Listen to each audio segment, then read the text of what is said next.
ಇನ್ನು ಆರ್ಎಸ್ಎಸ್ 100 ವರ್ಷ ಹಿನ್ನೆಲೆ ಧಾರವಾಡದಲ್ಲೂ ಕೂಡ ಸಂಭ್ರಮ ನಡೀತಾ ಇದೆ. ನಗರದಲ್ಲಿ ಗಣವೇಷಧಾರಿಗಳಿಂದ ಪಥಸಂಚಲನ ನಡೆಸಲಾಗಿದೆ.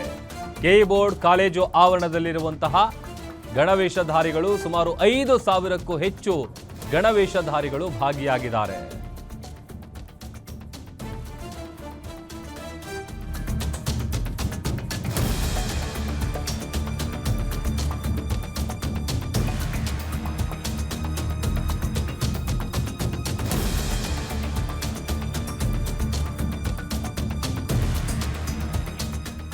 ನೂರು ವರ್ಷ ಪೂರೈಸಿರುವಂತಹ ಆರ್ಎಸ್ಎಸ್ ಹಿನ್ನೆಲೆ ಧಾರವಾಡದಲ್ಲೂ ಕೂಡ ಸಂಭ್ರಮ. ನಗರದಲ್ಲಿ ಗಣವೇಷಧಾರಿಗಳಿಂದ ಪಥಸಂಚಲನ ನಡೆಸಲಾಗಿದೆ. ಕೆಇ ಬೋರ್ಡ್ ಕಾಲೇಜು ಆವರಣದಲ್ಲಿ 5,000ಕ್ಕೂ ಹೆಚ್ಚು ಗಣವೇಷಧಾರಿಗಳು ಭಾಗಿಯಾಗಿದ್ದಾರೆ.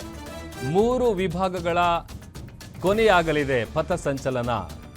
ಒಂದು ಕಡೆ ಶಿವಮೊಗ್ಗದಲ್ಲಿ ಯಾವ ರೀತಿಯಾದಂಥ ಸಿದ್ಧತೆಗಳು ನಡೆದಿದೆ, ಆಮೇಲೆ ಹೇಗೆಲ್ಲ ಕಂಗೊಳಿಸ್ತಾ ಇತ್ತು ಕೇಸರಿ ಬಣ್ಣ ಅಂತೇಳಿ ಗಮನಿಸ್ತಾ ಇದ್ವಿ. ಅಲ್ಲೂ ಕೂಡ ಎಲ್ಲ ರೀತಿಯಾದಂಥ ಸಿದ್ಧತೆಗಳನ್ನು ಮಾಡ್ಕೊಂಡಿದ್ದಾರೆ. ಮತ್ತೊಂದು ಕಡೆ ಧಾರವಾಡದಲ್ಲೂ ಕೂಡ 5,000ಕ್ಕೂ ಹೆಚ್ಚು ಗಣವೇಷಧಾರಿಗಳು ಭಾಗಿಯಾಗಿದ್ದಾರೆ. ಅದರ ಸಂದರ್ಭ ಸ್ಕ್ರೀನ್ ಮೇಲೆ ನೋಡ್ತಾ ಇದ್ದೀವಿ. ಧಾರವಾಡದಲ್ಲಿ ಕಂಡಂತಹ ಆರ್ಎಸ್ಎಸ್ನ ಸಂಭ್ರಮ ಇದು.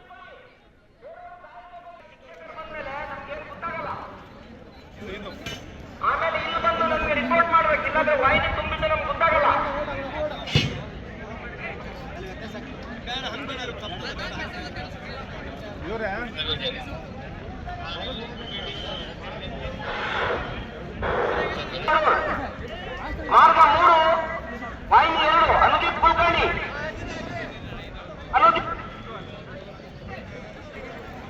ಮುಂದಿಂದು ಮಾರ್ಗ 1 ವಾಹಿನಿ 3 ಅಜಿತ್ ಕುಲಕರ್ಣಿ ಆಗಿದೆ. ಮಾರ್ಗ 2 ವಾಹಿನಿ 3 ಪ್ರಭು ತುಂಗಿ ಆಗಿಲ್ಲ. ಮಾರ್ಗ 3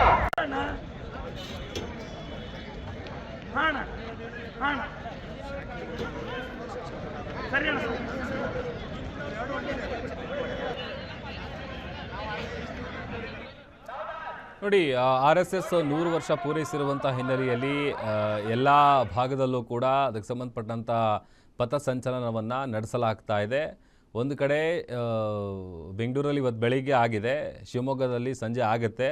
ಅದಕ್ಕೆ ಸಂಬಂಧಪಟ್ಟಂಥ ಸಿದ್ಧತೆಗಳು ನಡೀತಾ ಇದೆ. ಮತ್ತೊಂದು ಕಡೆ ಧಾರವಾಡದಲ್ಲಿ ಗಮನಿಸ್ತಾ ಇದ್ದೀವಿ, ಅಲ್ಲೂ ಕೂಡ ಪಥಸಂಚಲನ ನಡೆದಿದೆ.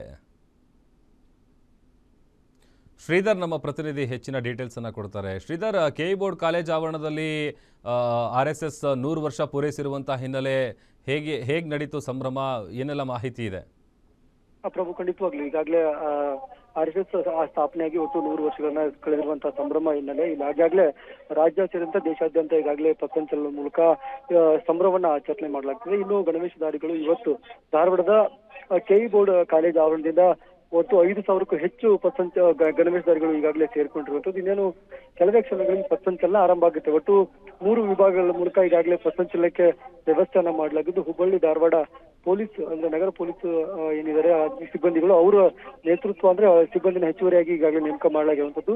ಇನ್ನು 5,000ಕ್ಕೂ ಹೆಚ್ಚು ಪಥಸಂಚಲನದಲ್ಲಿ ಈಗಾಗಲೇ ಗಣವೇಷಧಾರಿಗಳು ಭಾಗಿಯಾಗ್ತಾ ಇರುವಂತಹ ಹಿನ್ನೆಲೆಯಲ್ಲಿ ಸಿಟಿ ಅಂದ್ರೆ ಧಾರವಾಡ ಕಂಪ್ಲೀಟ್ ಆಗಿ ಹೆಚ್ಚಾಗಿ ಪೊಲೀಸ್ ಭದ್ರತೆಯನ್ನು ಈಗಾಗಲೇ ವಹಿಸಿಕೊಳ್ಳಲಾಗಿದೆ. ಇನ್ನು ಒಟ್ಟು 3 ವಿಭಾಗಗಳಲ್ಲಿ 5,000ಕ್ಕೂ ಹೆಚ್ಚು ಪಥಸಂಚಲನ ಅಂದ್ರೆ ಶಿಬಿರಾರ್ಥ ಅಂದ್ರೆ ಗಣವೇಷಧಾರಿಗಳು ಈಗಾಗಲೇ ಹೋಗೋಕೆ ಸಿದ್ಧತೆಯನ್ನ ಮಾಡ್ಕೊಂಡಿದ್ದು. ಒಟ್ಟು 4 ಭಾಗಗಳಾಗಿ ಈಗಾಗಲೇ ಮಾಡುವಂಥದ್ದು. ಇನ್ನು ಇದರಲ್ಲಿ ವಿಶೇಷವಾಗಿ ಬೇರೆ ಬೇರೆ ಮಾರ್ಗಗಳನ್ನ ಬದಲಾವಣೆ ಮಾಡಿ ಅದನ್ನು ಕೂಡ ವ್ಯವಸ್ಥಿತವಾಗಿ ಮಾಡಲಾಗಿದೆ. ಈಗ ಇನ್ನೇನು ಪಥಸಂಚಲನ ಆರಂಭ ಆಗ್ಲಿದೆ ಪ್ರಭು.